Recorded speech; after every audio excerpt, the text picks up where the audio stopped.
सावधान। ओम नमः सिद्धेभ्यः। ओम नमः सिद्धेभ्यः। ओम नमः सिद्धेभ्यः। मंगलमय मंगलकरण वीतराग विज्ञान नमो तार जाते भई अरहंतादिमान कर मंगल करे उमा ग्रंथ करने जाते मिले समाज सब आवे निज पद राज शिव उपाय करते प्रथम कारण मंगल रूप विघ्न विनाशक सुख करण नमो शुद्ध शिव संतप्त मानस शांत जिनके गुणों के गान में वे वर्धमान मान जिन बिखरे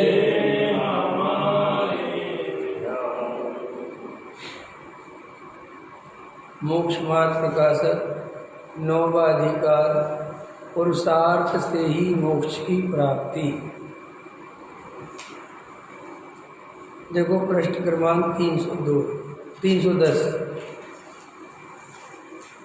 तथा तू कहता है उपदेश तो सभी सुनते हैं, कोई मोक्ष का उपाय कर सकता है, कोई नहीं कर सकता, सो कारण क्या है? उसका कारण यही है कि जो उपदेश सुनकर पुरुषार्थ करते हैं वे मोक्ष का उपाय कर सकते हैं, और जो पुरुषार्थ नहीं करते वे मोक्ष का उपाय नहीं कर सकते। उपदेश तो शिक्षा मात्र है, फल जैसा पुरुषार्थ करे वैसा लगता है। फिर प्रश्न है कि द्रव्यलिंगी मुनि मोक्ष के अर्थ गृहस्थपना छोड़कर तपश्चरण आदि करता है, वहाँ पुरुषार्थ तो किया, कार्य सिद्ध नहीं हुआ, इसलिए पुरुषार्थ करने से तो कुछ सिद्धि नहीं है। अब ये शिष्य का दूसरा प्रश्न है, जो सारे संसार के जीव इसे पुरुषार्थ समझते हैं और जिस पुरुषार्थ से जीव मोक्ष चाहता है। तो शिष्य ने क्या प्रश्न किया कि भाई द्रव्यलिंगी मुनि मोक्ष के लिए क्या क्या पुरुषार्थ नहीं कर सकता?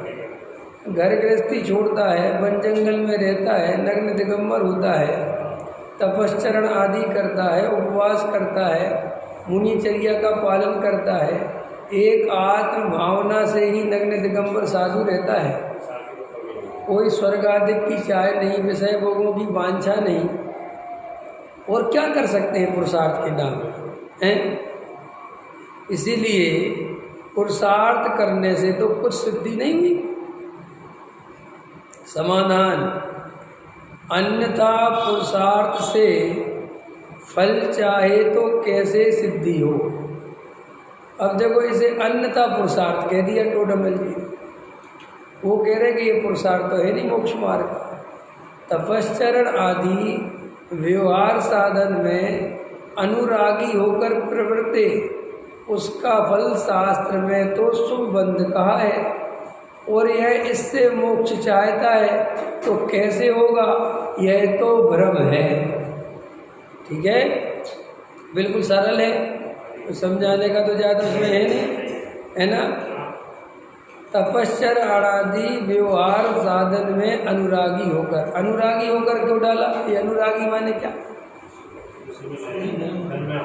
एकत्व बुद्धि पूर्वक, धर्म बुद्धि पूर्वक, धर्म का साधन मानकर उसमें प्रवृत्ति करता है।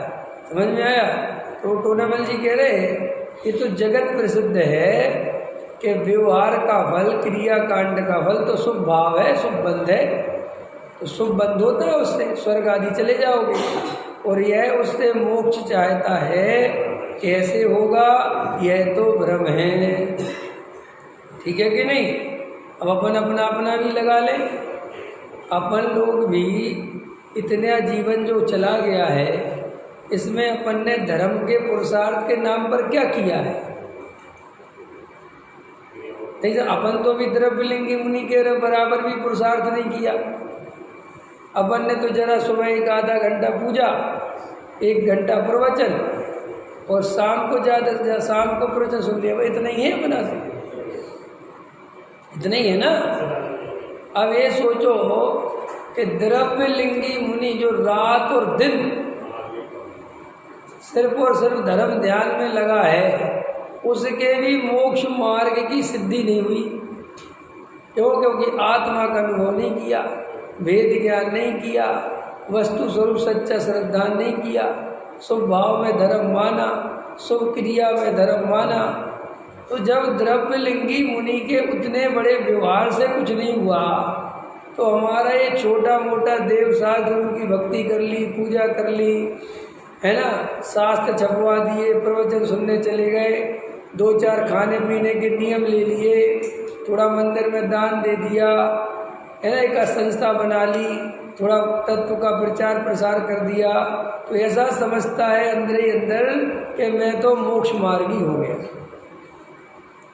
अब मज़ेदार ये है कि हमें आदत हमेशा दूसरे को देखने की है।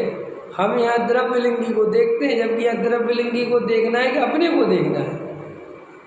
ये द्रव्यलिंगी को थोड़ी समझा रहे हैं, कोई द्रव्यलिंगी थोड़ी बैठा हुआ है। तो फिर साहब द्रव्यलिंगी का उदाहरण तो दिया, द्रव्यलिंगी का उत्कृष्ट है वो आचरण। तो ये ऐसा सीधा समझ लो कि दुनिया में कोई 60% लेके आवे और कहे नौकरी दे दो, तो वो कहे यार 99% वाले को नहीं मिल रही, तो वो 60% वाला कहे हमें क्या लेना देना 99 वाले से, हम तो 60 वाले। अरे मूर्ख, हमें बात इसलिए ही समझा रहे हैं कि जब 99% वाले को नौकरी नहीं है तो तुझे कहाँ से मिल सकती है। ऐसे ही जो दिगंबर बन के साधु मुनिचर्या पालन करके 28 मूल गुणों का निरतिचार पालन करके कोई लोभादिक मायाचार नहीं, छल कपट नहीं, स्वर्गादिक की चाह नहीं, कोई धोखाधड़ी का काम नहीं, पूरी ईमानदारी से मुनिचर्या का पालन करता है, फिर भी उसे सम्यक दर्शन की प्राप्ति नहीं होती, फिर भी वो मिथ्या दृष्टि रहता है, उसका सच्चा पुरुषार्थ नहीं होता, तो फिर तू जरा सा जो छल कपट से मायाचार सहित के पूजा पाठ भक्ति स्वाध्याय मान आदि के लिए प्रभावना करता है ना, अहंकार से पीड़ित होकर दान देता है, और तू इसे मोक्ष मार्ग का पुरुषार्थ मानता है, तो सुनो, उसको तो शुभबंध होता भी है। किसको?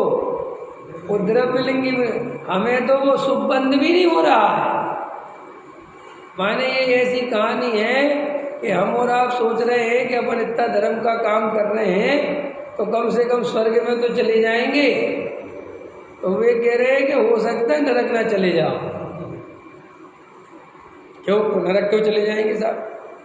इसलिए कि अन्य क्षेत्रे कृतम पापम धर्म क्षेत्रे विनश्यति, और धर्म क्षेत्रे कृतम पापम वज्रलेपो न भविष्यति।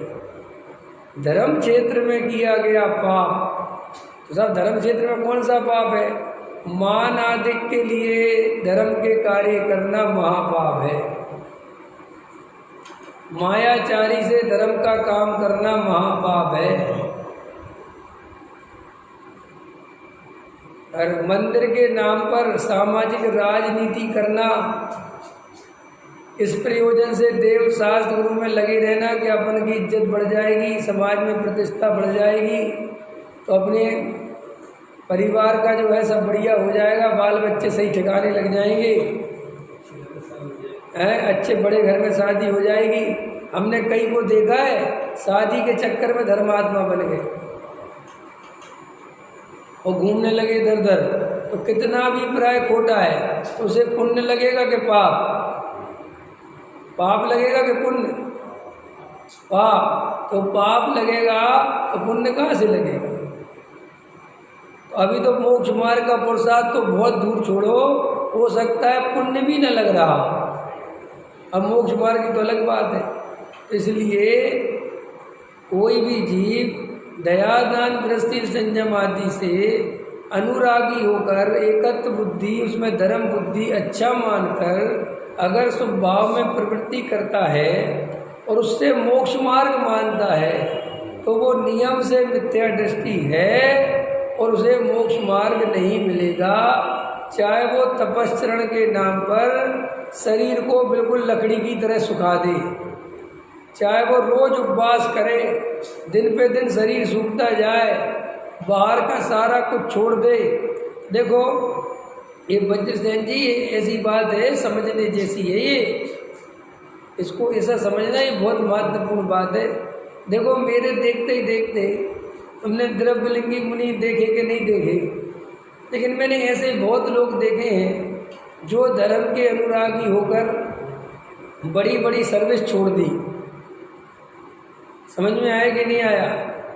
खान पान इतना सुधारा कि जिसका कोई हिसाब नहीं, बहुत व्रत नियम पाले, करणानि योग का रात दिन सूक्ष्मता से अध्ययन करते हैं, रात और दिन जनवाणी पढ़ाने में लगते हैं, अपना किसी समाज पे डिपेंड नहीं है, 2-4 करोड़ बैंक में जमा कर दिए, उसी से अपना घर खर्च चलाते हैं, ब्रह्मचर्य व्रत ले लिया है। समझ में आया?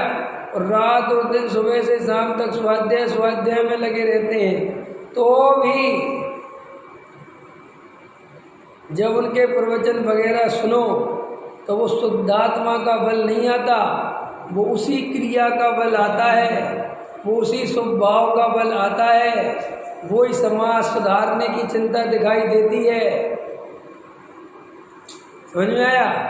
देखो ये स्वभाव इतनी खतरनाक चीज है, कितनी अच्छी पवित्र भावना से उसने निर्वृत्ति ली होगी है, लेकिन वो निर्वृत्ति ली, और मैं ये नहीं कह रहा हूँ कि अभी भी खोटी भावना है, अच्छी भावना है, लेकिन उसका जो सच्चा मोक्ष मार्ग है वो रुका हुआ है, वो रुका हुआ है, क्योंकि वो इनमें धर्म बुद्धि हो गई।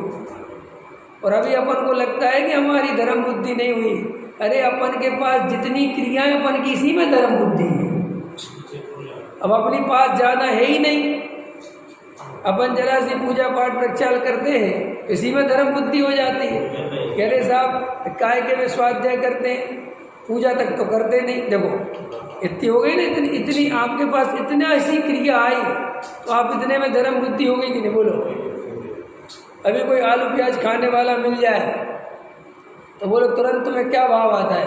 अरे महापाप, हमने तो भाई साहब कब का छोड़ दिया, हम बाजार इतना रस आ जाता है, और बाजार की दूसरी चीज़ें खाते रहेंगे, और जरा सा बस वो आलू छोड़ दिया, एक कर दिया। सब्जी के ठेले में अपने समाज का आलू लेकर दिखाई दे रहा, और जो काय का मुँह छू है, बताओ आलू ले रहा, और उसके घर में आलू बनता है। अब सोचना, अभी देखना, अब अभी तुम्हारे जीवन में ये 2 कौड़ी का आलू छूटा है, समझ में आया? इतने ही में तुम्हारी गर्मी आ गई। अब वो ब्रह्मचारी अगर गर्मी में है तो क्या गलती में है?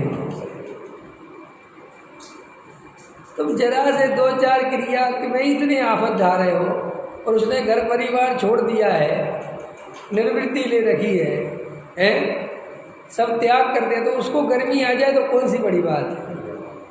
उसको थोड़ा सा उसका बल आवे तो कौन सी बड़ी बात?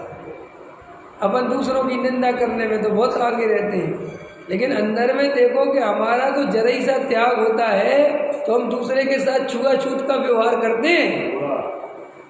समझ में आया? कहीं भी जाएगा तो दूसरे को क्रिया से नापता है, जो अपनी क्रिया है, उसके आगे की क्रिया से तो नाप नहीं सकता, क्योंकि वो अपनी नहीं है, तो कैसे नापोगे? नहीं समझी? तो कैटेगरी बन गई ना, ब्रह्मचारी होगा तो वो उस लेवल की क्रिया से नापेगा, अगर और मुनि साधु होगा तो वो उस लेवल से नापेगा। समझे? किसी ने पैसे रुपए का त्याग कर दिया होगा और तुम व्यापार कर रहे होगे तो वो तुरंत ही उपदेश देगा, भाई साहब मैंने 10 साल पहले व्यापार छोड़ दिया था, जबकि मुझे कोई पैसे की वो नहीं थी, चलता हुआ व्यापार छोड़ा है मैंने, आत्मा के लिए तुम अब इसी में एकत्व हो गया, इसी में अनुराग हो। अरे अपन को पता नहीं चलता जी मिथ्यात्व का बैरी का अंश भी बुरा है, ये टोडामल जी ने ऐसे ही नहीं लिख दिया। ये मिथ्यात्व बैरी का अंश भी बुरा है, ये भाई साहब इतनी गहराई में जमा हुआ है मिथ्यात्व कि आप समझ नहीं सकते इसको। आपको कहाँ धरपकड़ करा देगा आप सोच ही नहीं सकोगे कि कहाँ पकड़ोगे। आप कहाँ अनुराग करने लगोगे आपको पता नहीं चलेगा। आप पर्याय से भेद ज्ञान करते रहोगे और क्रिया में एकत्व हो जाएगा। मिथ्यात्व की कई प्रकार की कैटेगरी हैं। तुम राग से भिन्न करते रहोगे और संस्था से एकत्व हो जाएगा। मैं पूजा कर नहीं सकता ये सोचते रहोगे और पूजा की क्रिया में एकत्व हो जाएगा। तो आप देख लेना, नोटिस कर लेना अपने जीवन में, आप पाओगे कि ये जो द्रव्यलिंगी की चर्चा यहाँ टोडामल जी साहब ने ली है, इसमें आपको द्रव्यलिंगी को बिल्कुल भी याद नहीं करना है। आपको तो हम सबको तो अपने आप को देखना है कि हमारा एकत्व है कि नहीं। अपन जरा सा दान दें तो उसका अहंकार, और हमने दिया इस मंदिर में भाई साहब सबसे ज़्यादा पैसा मेरा लगा हुआ है, तो वो एकत्व तो कहाँ टूटता है। अब यहाँ टोडामल जी कह रहे बताओ तुम्हारा इतना मोटा एकत्व नहीं टूटता और तुम मोक्ष मार्ग के सपने देख रहे हो, सम्यक दर्शन की प्रतीक्षा कर रहे हो और भविष्य में मैं तो सिद्ध बनूंगा, मैं तो सिद्ध बनूंगा। काय के सिद्ध बनोगे भैया, कैसे सिद्ध बनोगे। और देखो थोड़ा खतरनाक बोल दूं, अगर भावना बहाने से सिद्ध बनते थे तो अभी तक क्यों नहीं बने। क्योंकि आप और हम द्रव्यलिंगी मुनि बने ना अनंत बार, तो सिद्ध बनने के लिए बने थे कि स्वर्ग जाने के लिए बने थे। क्यों? टोडामल जी साहब ने लिखा है कि अगर वो स्वर्ग आदि की चाय से मुनि व्रत पाले तो 9वें ग्रेविक जा ही नहीं सकता। तो मुनि व्रतधार अनंत बार ग्रेविक उपजायो। तो जब हम सच्चे द्रव्यलिंगी मुनि बने, सच्चे द्रव्यलिंगी मुनि भी दो तरह के, एक सच्चे भावलिंगी और एक सच्चे द्रव्यलिंगी। अभी जो वर्तमान में है वे भावलिंगी तो पता नहीं, लेकिन सच्चे द्रव्यलिंगी मिल जाए तो ही बहुत है। समझ में आएगी नहीं, वर्तमान की तो हालत है ना। तो वो कहते हैं कि अपन अनंत बार सच्चे द्रव्यलिंगी बने। तो सच्चे द्रव्यलिंगी का समझते हो, इतना ईमानदार आदमी के पृथ्वी पर खोजना मुश्किल है। उसे तुम कोई लालच, स्वर्ग का, विषय भोगों का कोई प्रभावित नहीं कर सकता। उसके सामने बड़े से बड़ा चक्रवर्ती बैठा वो प्रभावित नहीं होता। ऐसा है वो द्रव्यलिंगी मुनि। फिर भी श्री गुरु कहते हैं कि वो 3 टाइम 4 टाइम सामायिक करता होगा तो मोक्ष की भावना भाता होगा कि नहीं, आत्मा का ध्यान करता होगा कि नहीं। ये बोलो ना, करता है ना। जब अजय बार द्रव्यलिंगी मुनि सामायिक करता होगा तो क्या डमोकार मत पड़ता है, वो भी आत्मा का विचार करता है। समझ में, सब करता है, लेकिन वो जड़ की क्रिया में एकत्व बुद्धि होने से, बस ये भाव रहने से कि मैं 28 मूल गुण पालता हूँ, मैं मुनि हूँ, मैं साधु हूँ, मेरी निर्दोष चर्या है, मैंने अपनी चर्या में आज तक कोई दोष नहीं लगाया। अत्यंत देव शास्त्र गुरु भक्ति के परिणामों में संतोष, निर्मलता, आनंद की कल्पना, जो आश्रव का कारण है, जो बंध का कारण है, उसे धर्म का कारण मानता है। ये मिथ्या मान्यता के कारण वो मिथ्या दृष्टि रहता है। अब अपन अपना विचार करें कि अभी हमारी स्थिति क्या है। अपन को वास्तव में अभी क्या, कई लोग ऐसा बोलते, देखो जी सम्यक दर्शन जब होगा तो अपनी भावनाएं अच्छी रखो। क्या अच्छी रखे भावना, कौन सी भावना अच्छी रखने से क्या होगा है? ये भजन गा लो, मैं तो सिद्ध बनूंगा, मैं तो अरहंत की संतान, मैं तो उसकी संतान, क्या होने वाला है इन बातों से? अगर सब बोलो तो किसी को लगता है क्या बोल रहे हैं। ऐसे जितने जाते हैं, ऐसा नहीं कि सभी जो है से कम सुनती है और उसमें नाना कहीं हम उदाहरण भले ही हाँ लेकिन 60-70% तो आप वेद विज्ञान कर गए हैं। बराबर है, बराबर है। तो ये बात किस लिए समझाई जा रही? इसलिए नहीं समझाई जा रही है कि वो द्रव्यलिंगी कभी मोक्ष नहीं जाएगा, ये अर्थ नहीं। ये तो इसलिए समझाई जा रही है कि इससे कभी नहीं जाएगा, उसे सुधरना पड़ेगा, उसे भूल सुधारनी पड़ेगी। समझा? वो द्रव्यलिंगी मुनि तो हम भी थे, अब आज भूल सुधार ले तो मोक्ष चले ही जाएंगे ना। लेकिन उस द्रव्यलिंग का इससे कोई संबंध नहीं है भूल सुधारने से। चाहे तुम द्रव्यलिंगी बनो और चाहे मत बनो, भूल तुम्हें सुधारनी पड़ेगी, मिथ्यात्व का नाश करना पड़ेगा। माने उसके कोई नंबर नहीं है, और गलती से उसे पुरुषार्थ समझा तो माइनस में जाता है।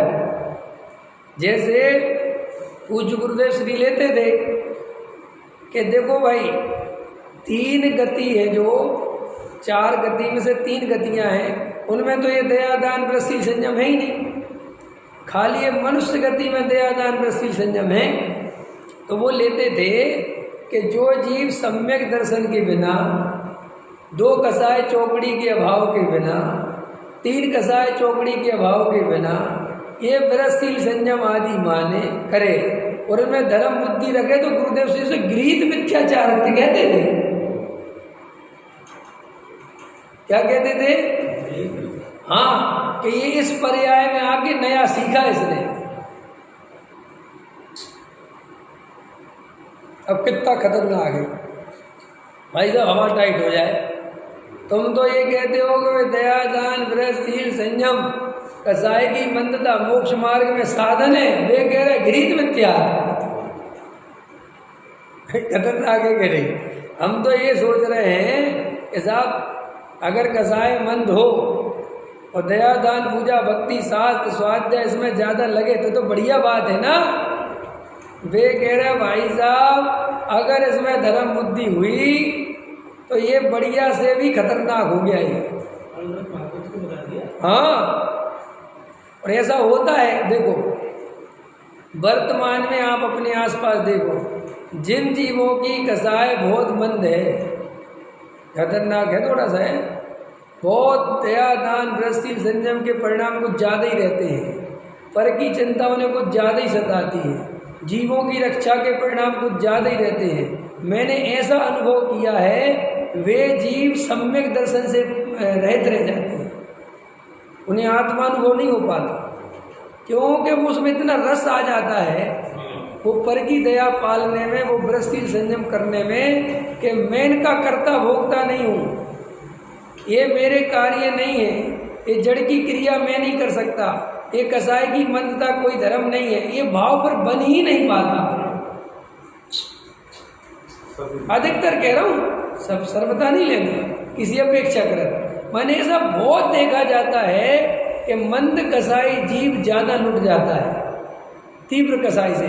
देखो तीव्र कसाई और मंद कसाई में क्या अंतर है वो देख लो आप।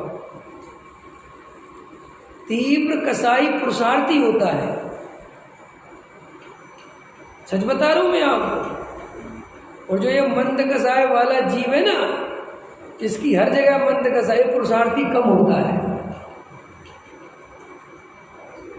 हाँ, माने तीव्र कसाई ऐसा इसलिए वो लिखा ना कि जो कर्म में सूरा वो धम में सूरा। जो कर्म में सूर है, समझ में, वे वास्तव में अगर धर्म के क्षेत्र में आ जाए तो यहाँ मिथ्यात्व को खाड़ के फेंक देते हैं, और जो कर्म के क्षेत्र में भी ढीले ढीले हैं, समझ में, वे धर्म के क्षेत्र में आकर भी ढीले ढीले रहते हैं। और कसाय मंद है तो 1 घंटे पूजन कर लेंगे, आधा घंटा पूजन कर लेंगे, ये कर लेंगे, वो कर लेंगे, और थोड़े नियम व्रत है वो, और बच्चे और ये सब इसी से, और वो उसका जो भगवान आत्मा जो करता है उस तरफ ध्यान नहीं जाता। आपको पता है जैन धर्म में पाप क्या है? हिंसा, झूठ, चोरी, कुशील, परिग्रह, ये पाप है। ये तो बहुत बाहरी पाप हैं और इनका जनक मिथ्यात्व है। असली पाप मैं किसी को बचा सकता हूँ, मैं मार सकता हूँ, मैं सुखी कर सकता हूँ, मैं दुखी कर सकता हूँ, ये जो मान्यता है जैन धर्म का असली पाप है।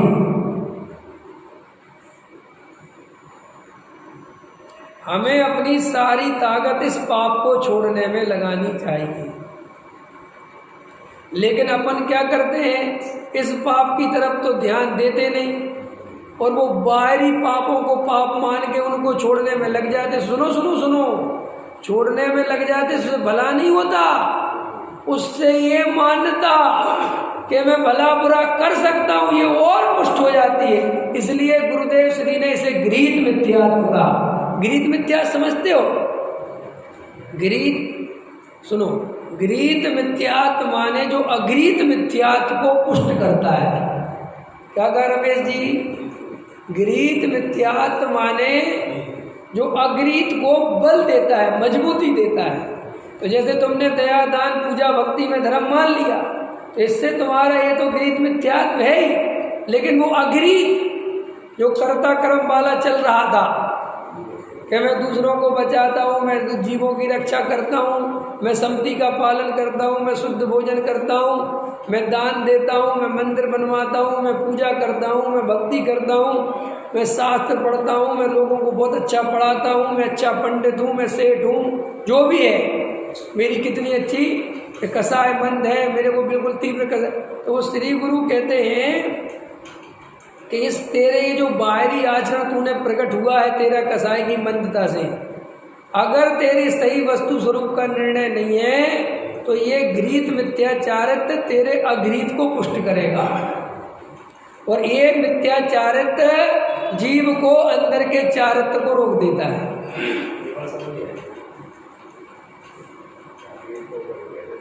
अरे कुगुरु कुदेव कुशात को छोड़ा, तो कुगुरु कुदेव कुशात को क्यों छोड़ा?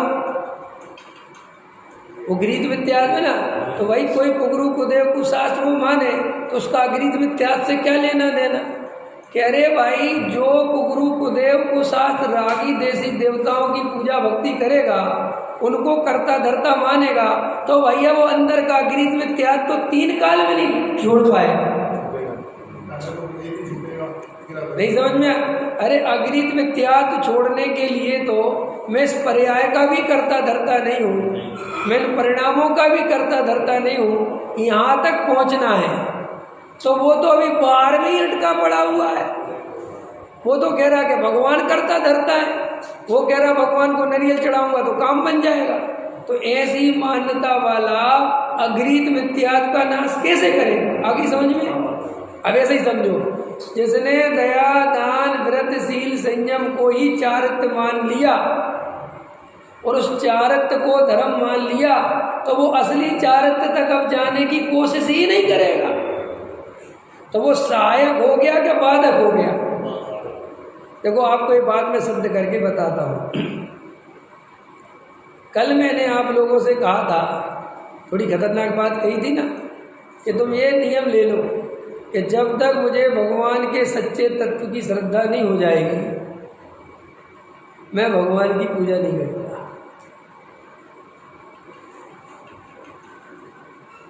अब हो गई तो बहुत उल्टी बात है, लेकिन आपको उल्टी लग रही है, लेकिन है बहुत सीधी बात। पूछो कैसे? क्या होता है, अपन ये जो पूजा कर लेते हैं ना, तो जो स्वाध्याय सुन लेते हैं, इससे कहीं ना कहीं एक संतोष का भाव आ जाता है। क्या भाव आ जाता है? संतोष। समझ गए? देखो आपको समझाता हूँ। संतुष्टि देखो कैसे, जैसे आप आए, आपने पूजा करी, भाव पूजा। अच्छा चलो भाव पूजा नहीं करी, आपने एक स्तुति पढ़ी तो आपको संतोष कम आता है। आपने 2-3 स्तुति पढ़ ली तो थोड़ा संतोष ज़्यादा आता है। और फिर आपने पूजा ही कर ली, लेकिन आपको सामग्री नहीं मिली थी, तो संतोष कम आता है। फिर आपने धुली हुई सामग्री मिल गई और उससे पूजा कर ली, थोड़ा संतोष ज़्यादा आता है। लेकिन आपने पैंट शर्ट पे करी थी, अब आपने सुबह धोती पहन के कर ली और प्रक्षाल भी करने मिल गया, तो ऐसा लगता है कि अपना काम आज बहुत बढ़िया होता है ना। अंदर चेक करो, रमेश जी होना बंद हो गया। रमेश जी कह रहे नहीं होता, तो अच्छी बात है। मैं तो यही चाह रहा हूँ कि नहीं हो, नहीं होना चाहिए। अगर हमें जड़ की क्रिया में ही संतोष हो जाएगा तो मिथ्या दर्शन का नाश कैसे करेंगे? भाई साहब, जड़ की क्रिया हो गए तो अंदर से ऐसा भाव रहना चाहिए कि मैंने अभी अपना कार्य कुछ किया ही नहीं है, ये तो जड़ की क्रिया जड़ में हुई है, मैंने अभी अपने ज्ञाता स्वभाव का अनुभव नहीं किया। असली कार्य तो मुझे अपने ज्ञायक का अनुभव करना है, वो मेरा कार्य है। देखना ध्यान से। फिर आपने वो धोती पहन के पूजा कर ली, फिर आपने 1 घंटे स्वाध्याय सुन लिया, 10 रुपये आपने गुल्लक में डाल दिए या 100 रुपये डाल दिए, ठीक है कि नहीं? तो आपको ऐसा लगता है आज का धर्म पूरा हो गया, और आप दिन भर शांति से घूमते रहते हो। आपको ऐसा लगता है कि मैं धार्मिक हूँ, और आज आप सुबह से मंदिर नहीं आए। देखना मेरी बात, आप काम में लग गए, आज नहीं आ पाए, पूजा पाठ प्रक्षाल नहीं कर पाए, समझ में आया? स्वाध्याय, तो आपको क्या लगता है आज तो हमारा धर्म बिल्कुल ही रह गया? ये तक बोलते ना लोग, है ना, आज तो हमारा बिल्कुल धर्म छूट ही गया। अब एक बताओ, इस मान्यता से तुम उसे करते हो तो सम्यक दर्शन कैसे हो?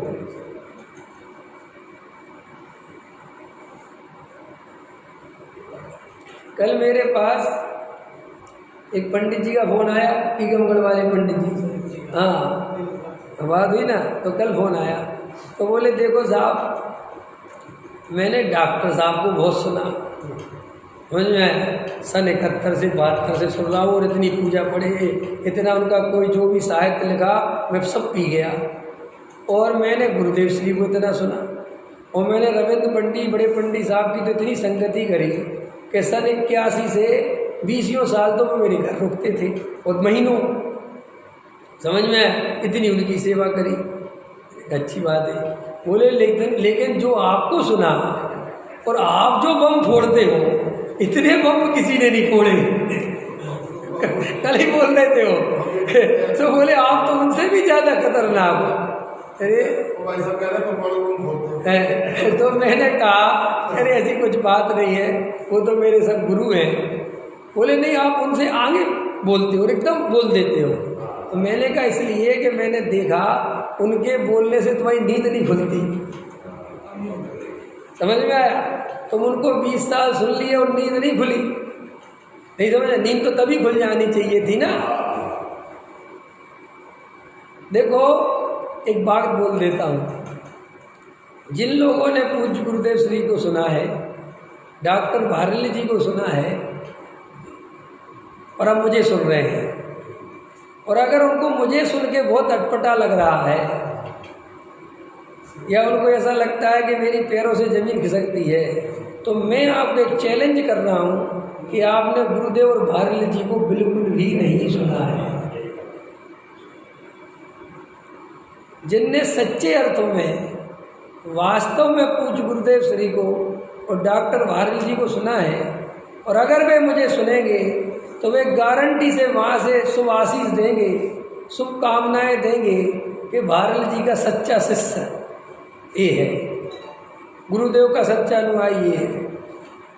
क्योंकि उनको मेरे में, पूज्य गुरुदेव श्री के में और डॉक्टर साहब के तत्व में आपस में बिल्कुल मैचिंग बैठेगी। मेरी टोन वही है जो डॉक्टर साहब की, बिल्कुल वही छवि आएगी आपको, अगर आपने सही अर्थों में सुना होगा और आपने पक्षपात में सुना होगा, वह भारली जी को सुनने के लिए सुना होगा, और आपने गुरुदेव श्री को गुरुदेव के श्री के ग्रुप में आ गए इसलिए सुन लिया होगा कि सारी दुनिया गुरुदेव श्री को मानती है, बहुत महान आत्मा थे, सम्यक दृष्टि थे, ज्ञानी थे, धर्मात्मा थे, इसलिए भैया इनको सुन लो, इसलिए सुना होगा। तो आप मेरी बातें आपको बड़ी अटपटी लगेगी और आपको ऐसा भी लगेगा कि मैं बम फोड़ रहा हूँ। मैं कोई बम नहीं फोड़ रहा भाई। मैं तो बस ऐसा लगता है कि शायद डॉक्टर साहब तुम्हारी नींद आधी खोल पाए, अनमना सा कर पाए, और मैं सीधा पानी डाल रहा हूँ।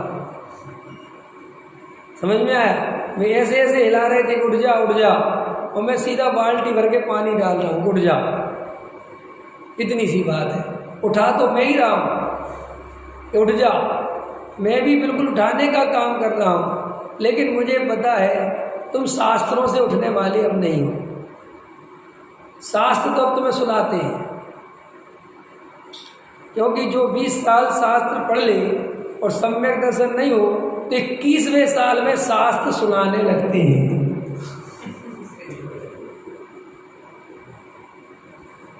आपको मेरी बात हंसी लग रही? मैंने कितनी गहरी बात बताई आपको पता है? हाँ, 20 साल तो मैंने ज़्यादा ले लिए, लेकिन मेरे टारगेट में जो 20 साल वाले हैं। समझ में आया? क्योंकि मुझे इन्हीं के प्रति ज़्यादा भाव रहता है कि यार इनका जीवन जाने वाला है। नयों को तो हम देख लेंगे, अभी जो नए उम्र के लड़के हैं, लेकिन ये वज्रसेन जी जैसे, ये राजेश जी जैसे, VK जैन जैसे, रमेश जी जैसे सब नहीं बैठे। मेरी जवान बैठा कौन है यहाँ? तो मैं ये सब 50-55 के ऊपर है, और 10 ही साल बचे होंगे तुम्हारे पास। अब मुझे ऐसा लगता है कि भैया इनको समझा दो ना, ये बेचारे इतने पुराने मोक्षु हैं और चले जाएंगे। एक हमारी रतनमाला जी हैं अकोला में, महाराष्ट्र। जब मैंने बात बोली तो उनने मेरे को मैसेज भेजा एक बहुत बड़ा। बोले पंडित साहब आप पहले पंडित विद्वान हो जिनने हमारे बारे में सोचा, वरना हमारे बारे में तो कोई सोचता ही नहीं। सब हमें साइड कर देते, कहते हो गया तुम्हारा काम, चलो। कोई नहीं पूछता कि आपने 30 साल गुरुदेव श्री के मार्ग में लगाए, आपको सम्यक दर्शन हो पाया कि नहीं हो पाया, आपको तत्व का निर्णय हो पाया कि नहीं हो पाया, कहीं कोई भूल तो नहीं पड़ी है, कोई पूछने वाला नहीं है। और बस हाँ, आप तो पुराने मोक्षु हो, बहुत अच्छे हो, बढ़िया हो, और शाबाशी दे के चले जाते हैं, और हम उसी शाबाशी से खुश हो जाते हैं। मुझे तो उन लोगों पे बहुत करुणा आती है जिनके खुद के तत्व का निर्णय का ठिकाना नहीं है और वे सारे जगत में तत्व बांटने निकले हैं। हंसी आती है। खुद की परिणति की खबर नहीं है, खुद का जीवन में क्या तत्व निर्णय हुआ, क्या स्वाध्याय है, क्या श्रद्धा है, क्या तत्व विचार चलता है, आत्मानुभव का क्या प्रयास करते हो। और उन्हें सारे जगत के बच्चों की, इसकी, उस मुमुक्षु समाज आजकल आत्म अनुभव की तरफ से मुख मोड़कर ये प्रभावना और युवाओं की तरफ इतना ज़्यादा घुस गया है।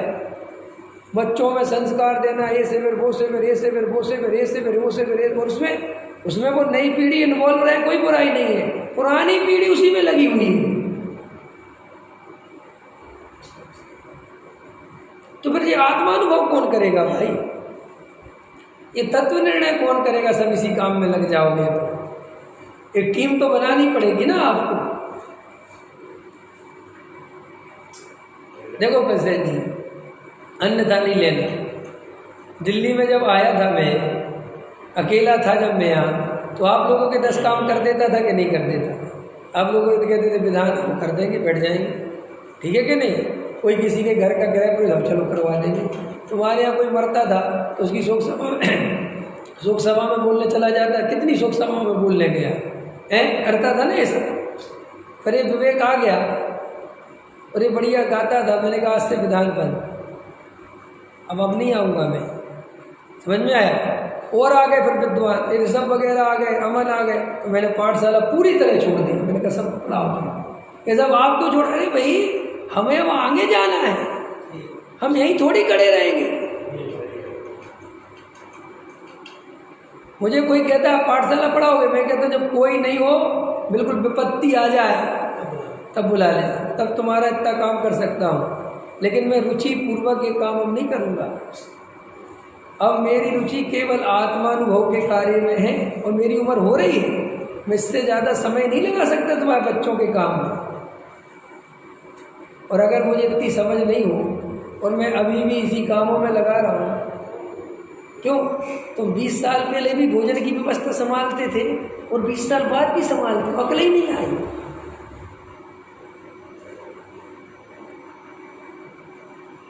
काय को सुना सब ऐसा है? साधनी बादशाह जी, बादशाह ले रे भाई साहब, बादशाह में आग लगा दे, तेरा भौ खा जाएगा।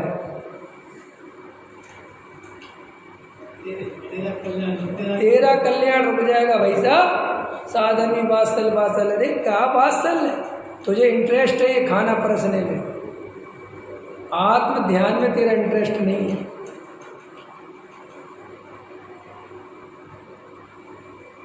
तुझे ये जगत के कार्य करने में मजा आता है, धर्म के नाम पर बकवास करने में मजा आता है, समझ में, अंदर में एकांत में बैठ के तत्व विचार करने में मन नहीं लगता। आत्मानुभव की सच्ची प्यास नहीं है। और भैया ये भव जाएगा। बात बहुत अच्छी लगी आपने जो कहा कि इन 8 अंगों की बजाय भले चाहे तुम्हारा मन नहीं लगता तो घंटा सो लेना घर पे।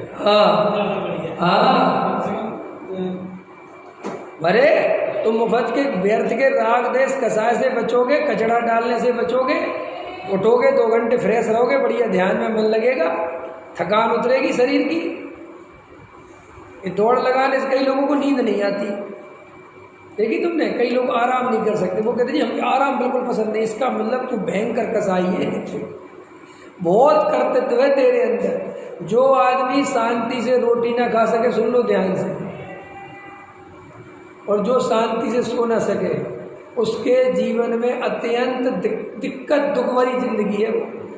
क्योंकि जो आदमी शांति से भोजन नहीं कर सकता, वो शांति से तत्व विचार क्या करेगा? जो आदमी शांति से सो नहीं सकता, इसको सोते हुए बेचैनी होती है, ये कर लूँ वो कर लूँ, ये कर लूँ वो कर लूँ, वो तत्व विचार क्या करेगा? और लोग जगत में ऐसे जीवों को बड़ा पुरुषार्थी समझते हैं। हमारे एक ताऊ थे, अब नहीं रहे, और मैं जब उनको भोजन कराता था, मैं ही कराता था अधिकतर भोजन। ताई की तबीयत ठीक नहीं रहती थी, मैं भोजन परसता था जब पढ़ता था मैं सागर में। तो वो इतने जल्दी भोजन करते थे, इतने जल्दी, भैया पता ही नहीं क्या आफत आ रही। और मुझे उस समय बता रहा हूँ, इतनी करुणा आती थी। मैं देखता था ध्यान से, और मैं कहता था तुम्हारा जीवन पशुओं से भी गया गुजरा है। पशु भी अपना चारा खाता है तो शांति से खाता है। पशु भी बढ़िया रोथा ना, समझते हो ना? है वो समझ गए? हाँ, भोजन कर लेता है, शांति से रोथाता है, बैठता है। ज्वाली, तुम तो उससे भी गए गुजरे हो। जब देखो भागम भाग भागम भाग भागम भाग भागम भाग भागम भाग। ये भैया किसके लिए भाग रहे हो? कहाँ भाग रहे हो? कहाँ जाना है? लेकिन ऐसी जिंदगी जी, forward forward forward forward forward forward. अब शांत होकर को तत्व विचार करने बैठ जाओ तो बिल्कुल अनंत आकुलता घेरती है। ये संस्कार डालना आसान नहीं है, लेकिन ये जल्दबाजी के संस्कार डालोगे, ये आत्म ध्यान में सबसे ज़्यादा बाधक है। ये चंचल परिणति बिल्कुल ठीक नहीं है, गंभीर होनी चाहिए परिणति। चंचलता अपनी कम होनी चाहिए। समझ में आया? बिल्कुल शांत, एकदम उठ, एकदम एकदम एकदम। ये क्यों हो गई? ऐसा हम 30 साल से ऐसे ही जी रहे हैं। क्या 30 साल से हमने ऐसी जिंदगी जी है, तो वैसी आदत पड़ गई, तो सम्यक दर्शन कैसे करोगे? वो तो हमें पता है। इसलिए मैं कहता हूँ तुम्हें संस्कार सोच समझ के डालना तो बहुत आसान है। पकड़ में आया? तो देखो, बहुत गहरी बात बता रहा हूँ मैं आपको। ये शास्त्र आपको सुला देते हैं हम, क्योंकि आपने शास्त्रों को सुना तो, प्रवचन सुने तो, लेकिन जो टोडामल जी कह रहे हैं पुरुषार्थ नहीं करता, वो नहीं करा। तो क्या होता है, अगर आप जो मोक्ष मार्ग बताया है उसका पुरुषार्थ नहीं करोगे और खाली प्रवचन सुनते रहोगे और ये स्वाध्याय करते रहोगे, तो क्या होगा? ये शब्द रट जाएंगे। ये गाथाएं रट जाएंगी, ये क्रियाएं तुम्हारी हैबिचुअल हो जाएंगी और फिर ये तुम्हें पूरी तरह बेहोश कर देंगे। फिर तुम्हें शास्त्र कुछ भी असर करने वाले नहीं है। और इसलिए जो सदे हुए पंडित हैं, क्या कह रहा हूँ मैं, सदे हुए पंडित समझते हो, जो बैलेंस में प्रवचन करते हैं, तुम्हें लगता है कि वो प्रवचन बहुत अच्छा है, लेकिन वो अच्छा इसलिए तुम्हें लगता है कि वो तुम्हारी नींद बिल्कुल भी डिस्टर्ब नहीं करती। क्योंकि वो 10-15 साल से समय सार सुनते, निकालो गाथा छठवीं, निकालो समय सार, निकालो मोक्ष मार्ग प्रकाशक, और पढ़ाते जाते, तुम पढ़ते जाते। देखो भैया, यहाँ टोडामल जी साहब कहते हैं द्रव्यलिंगी मुनि, अब वो द्रव्यलिंगी बोलता रहता है, तुमसे कुछ बोलते ही नहीं। सुन लेना तुम और पंडितों को, तुम्हें विश्वास नहीं हो, कहना खोलो पुरुषार से मोक्ष प्राप्ति निकालो, तो वो तुम पे कुछ घटित करेगा ही नहीं। वो सारा यहाँ जो लिखा है ना, द्रव्यलिंगी ऐसा होता है, ऐसा होता है, ये करता है, वो कर, तुम कहते हाँ बिल्कुल सही, बिल्कुल ठीक, अकल नहीं इसमें देली भर की। लेकिन ये भूल जाते हो, मेरे मैं पागल, ये तो मेरे को समझा रहे, वहाँ द्रव्यलिंगी कोई बैठा थोड़ी है। आप समझ गए, हमारी नींद खुलती नहीं, क्योंकि हमें दूसरों की चर्चा, आत्मा की चर्चा करते रहो, द्रव्यलिंगी की चर्चा करते रहो, आचरण की चर्चा करते रहो। वे लोग सही नहीं है जो आचरण नहीं करते पर खुश होते रहते हैं, क्योंकि अपना अहंकार पुष्ट होता रहता है और अपन सोते रहते हैं। और ये द्रव्यलिंगी के आचरण से कुछ नहीं होता। देखो तो तकलीफ हुई जब मैंने ये बोला, राजेश जी द्रव्यलिंगी के आचरण से कुछ नहीं होता, तकलीफ हुई नहीं हुई? ये द्रव्यलिंगी जो आचरण पालता है इससे कुछ नहीं होता, तकलीफ हुई नहीं हुई ना? हाँ जी बिल्कुल सही कह रहे पंडित जी की तरह। और तुम्हारे पूजा पाठ से कुछ नहीं होता। अब ये अपने पे आ गई। तो तू कितना बड़ा बेहोश आदमी है, तू द्रव्यलिंगी के आचरण को तो सह गया और कह गया कि बिल्कुल सही कह रहे पंडित जी, और जरा से तेरे ये 2 कौड़ी के पूजा पाठ की उड़ाई तो तेरी बिल्कुल खटिया खड़ी हो गई। तो तुम कर क्या रहे हो? मुकेश अंबानी का पैसा कोई काम का नहीं है, इतनी बड़ी बात सुन लेते हो, और तुम्हारा 2000 काम का है। ये कैसी बात है? ये अज्ञानता से भरी बात हुई कि नहीं हुई? जब आप द्रव्यलिंगी मुनि की निंदा सुन सकते हो और कह सकते हो कि इसको कुछ खबर नहीं है, तो हम जब तुम्हारे पूजा पाठ क्रिया कांड की जरा सी उड़ा देते हैं तो इतनी तकलीफ क्यों होती है? क्योंकि अब जागृत होता है कि ये बात मेरे से कही जा रही है। ये असलियत है कि नहीं? अब आप अगर ये बेहोशी नहीं तोड़ सकते तो सम्यक दर्शन कैसे लोगे? इसलिए लोगों के 20 साल निकल गए। इसलिए मैं आपसे कह रहा हूँ कि अब ये शास्त्रों से आपको कुछ मिलने वाला नहीं। जो कई लोग होशियार होते हैं ना, बड़े शास्त्र पढ़ते हैं, जैसे इनने शास्त्र पढ़ के पता नहीं क्या कर लिया। तुमने 20 साल से पढ़ के क्या कर लिया? क्योंकि ये तो 6 उपसम ज्ञान है, कल पढ़ो आज भूल जाते हैं, आज पढ़ो कल भूल जाते हैं। इससे होने वाला क्या है? एक बार बताओ, मैंने 20 साल में कितने ग्रंथ पढ़े होंगे? आपसे ही पूछता हूँ मैं। पढ़े होंगे ना, बहुत तो पढ़े होंगे। कितने याद है मुझे? अभी मुझे वापस यही मोक्ष मार्ग प्रकाशक है ना, ये वापस अगर शुरुआत से पढ़ूं तो फिर नया नया लगेगा। इसलिए नहीं कि उसमें कुछ नया नया लिख दिया है द्वारा, उसमें तो वही का वही लिखा है। पर तुझे नया नया क्यों लग रहा? क्योंकि तेरा चेवसम बहुत कमजोर है, भूल जाता है सब। तो इस चेवसम ज्ञान से तू धर्म चाहता है, त्रिकाली ध्रुव का अनादर करता रहता है, धर्म हो जाएगा? अब जो पूजा पाठ है रोज पढ़ते हो तो याद हो जाती कि नहीं हो जाती है? तो आपने याद करी थी, अच्छा चलो अब आपको याद हो गई और आपको उनके अर्थ पता नहीं है, भाव पता नहीं है, तो बोलो उसके याद होने से होने वाला क्या है?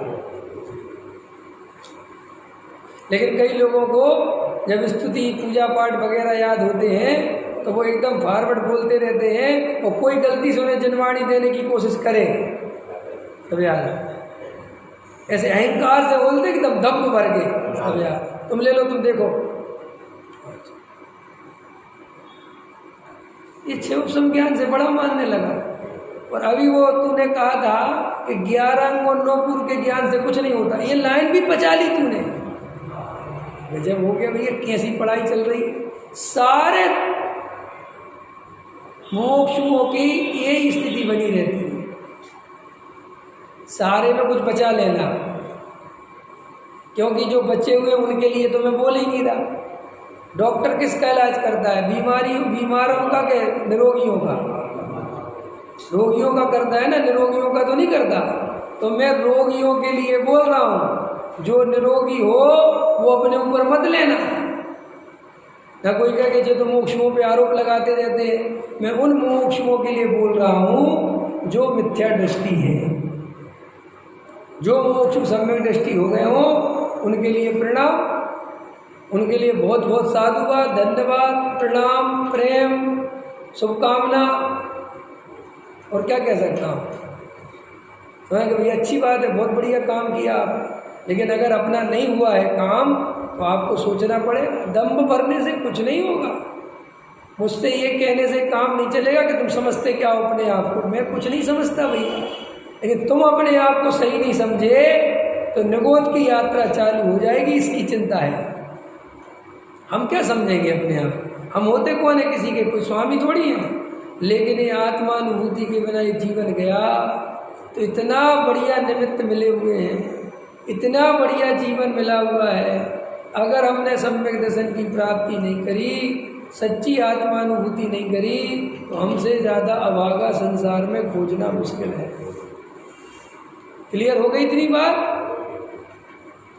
तो ये जो बाहरी धर्म साधन है, ये जो यहाँ टोडामल जी ले रहे हैं कि वे अन्यथा पुरुषार्थ हैं, वे मोक्ष मार्ग के सच्चे पुरुषार्थ, और उन अन्यथा पुरुषार्थ को करके अगर मोक्ष मार्ग की सिद्धि करना चाहता है तो 3 काल में होने वाली नहीं है।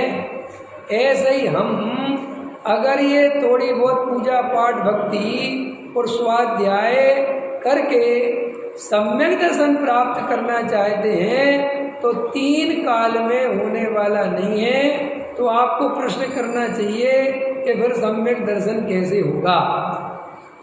अगर आपके अंदर आत्मा की सच्ची प्यास होगी, सुन लो ये लाइन है, भूलना मत। आपको संसार में रस खत्म हो गया होगा, कुछ नहीं रखा, ये निर्णय हो गया होगा।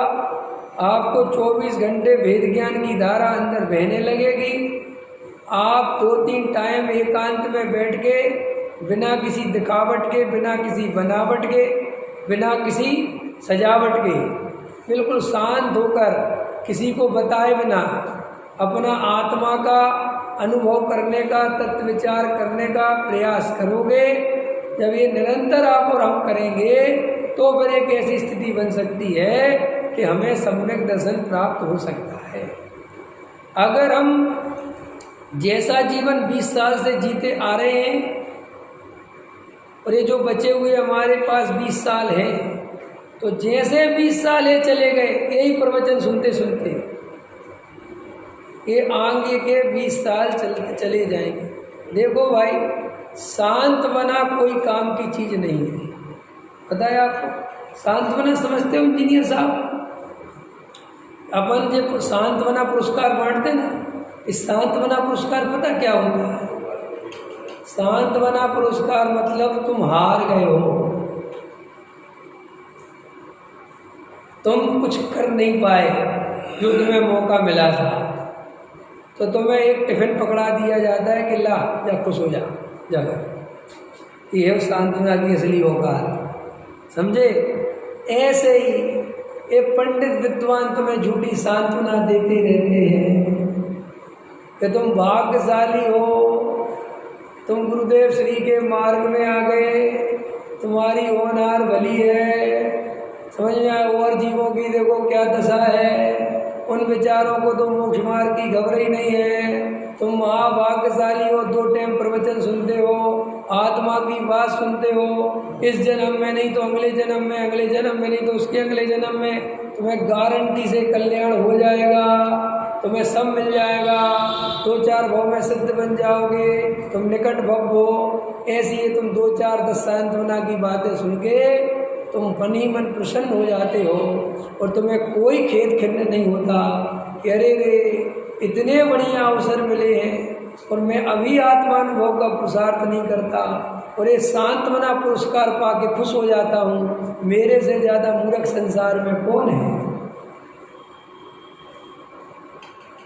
और मेरे जैसे पंडित आपको बुरा लगते हैं और वे सांत्वना पुरस्कार देने वाले पंडित आपको बहुत अच्छे लगते हैं, जबकि आपको वे और गहरी नींद में सुनाने की तैयारी कर रहे हैं, क्योंकि वो खुद ही सोए हुए हैं। क्योंकि जो जाग जाता है वो अगले भाव पे छोड़ता ही नहीं। वो कैसे अगले भाव पे छोड़ेगा? एक बार बताओ, तुम अपने लड़के को अपने जीते जी सुखी करना चाहते हो कि मरने के बाद? कि बेटा अभी तो तू दुखी रहे, जब मैं मर जाऊं तब सुखी हो जाना। ऐसा कोई है संसार में? तो ये ज्ञानी ऐसे कैसे हो सकता है कि वो खुद ज्ञानी हो जाए और तुमसे ये कहे कि तुम अज्ञानी बने रहो, बस ये स्वाध्याय सुनते रहो, अगले जन्म में ज्ञानी हो जाना? ऐसा कोई ज्ञानी हो सकता है? ज्ञानी तो वास्तव में अगर होगा तो वो तो ये कहेगा इसी समय आत्मानुभव कर, कल की भी नहीं, आज अभी इसी समय कर। उसका जोर ऐसा होता है। वो तुम्हें ये लोरियाँ नहीं सुनाता, वो सीधी बात है डंडे ही बरसाता है। और ये लोरियाँ सुनाने वालों से तुम खुश होते रहते हो और भक्ति में झूमते रहते हो। भैया कुछ नहीं बनेगा, कुछ नहीं होने वाला। अच्छे अच्छे भजन गा लेने से तुम अच्छे नहीं हो जाते, अच्छी अच्छी पूजा पढ़ लेने से तुम अच्छे नहीं हो जाते, क्योंकि बाहर की चोट कुछ काम नहीं करती। अंदर जब तक चोट ना पड़े तब तक काम होने वाला। भैया ये लोरियाँ मत सुनो, थोड़ा ये कड़वी दवाई है, थोड़ी आपकी कसाय पे चोट पड़ती है, लेकिन मैं आपसे कहना चाहता हूँ कि अपन को कसाय पे चोट करवानी है कि नहीं, कसाय मिटानी है कि नहीं? तो कसाय मिटानी है तो उस पर चोट करवानी जरूरी है कि नहीं? तो उसको पुष्ट करना है। अगर पुष्ट नहीं करना तो अन्यथा पुरुषार्थ छोड़ दो, जो वास्तविक पुरुषार्थ है वो करो। अब देखो उसका फिर प्रश्न है कि साहब यह जो भ्रम है, क्या भ्रम है? कौन सा भ्रम है? मिथ्यात्व का, कि साहब दया दान पूजा भक्ति से मोक्ष मिल जाएगा। तो टोडामल जी कह रहे तो भ्रम है। तो वो शिष्य प्रश्न कर रहा है, फिर प्रश्न की भ्रम भी तो कारण कर्म है। भ्रम का कारण कौन है?